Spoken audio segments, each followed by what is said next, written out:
Hi, నమస్కారం. ఒక village లో షూటింగ్ లో ఉన్నాను. అదే ఈ getup. It's very interesting film. ఇక్కడ ఉన్నప్పుడు ఇప్పుడే నాకు ఈ ఆన్లైన్ లో మళ్ళీ మీడియాలో ఒక ఆన్లైన్ గేమింగ్ యాప్ దాని గురించి నేను చేసిన ఒక యాడ్ గురించి డిస్కషన్ జరుగుతోంది. అందరినీ ప్రశ్నించి నేను సమాధానం చెప్పాలి కదా. ఎందుకంటే చాలా మంది క్వశ్చన్ చేస్తున్నారు, మీరు ఎలా చేస్తారని. అది ఒక 2016, ఒక 9 years బ్యాక్ ఇలాంటి ఒక యాడ్ నా దగ్గరకు వచ్చింది. నేను చేశాను, నిజం.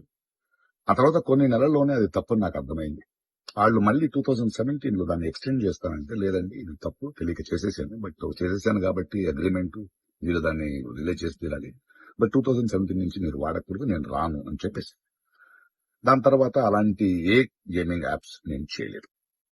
2021లో కూడా ఆ కంపెనీ ఇంకో కంపెనీకి అమ్మేసి వాళ్ళు దాన్ని ఏదో సోషల్ మీడియా ప్లాట్ఫామ్ లో యూజ్ చేస్తే నేను వాళ్ళకి నోటీసు, వాళ్ళకి ఈమెయిల్, మళ్ళీ వాట్సాప్ లో పంపించి, లేదండి ఇందులో నేను లేను, ఇది చేయకూడదు, కాంట్రాక్ట్ అయిపోయింది, ఇది తప్పు అని కూడా చెప్పాను. వాళ్ళు ఆపేశారు. ఇప్పుడు అది మళ్ళీ రీక్ అయింది. దానివల్ల ఈ సమాధానం పోలీస్ డిపార్ట్మెంట్ నుంచి నాకు ఇంకా ఇది రాలేదు. వస్తే వాళ్ళకి నేను సమాధానం చెప్తాను. బట్ మీకు సమాధానం చెప్పాల్సింది నా బాధ్యత.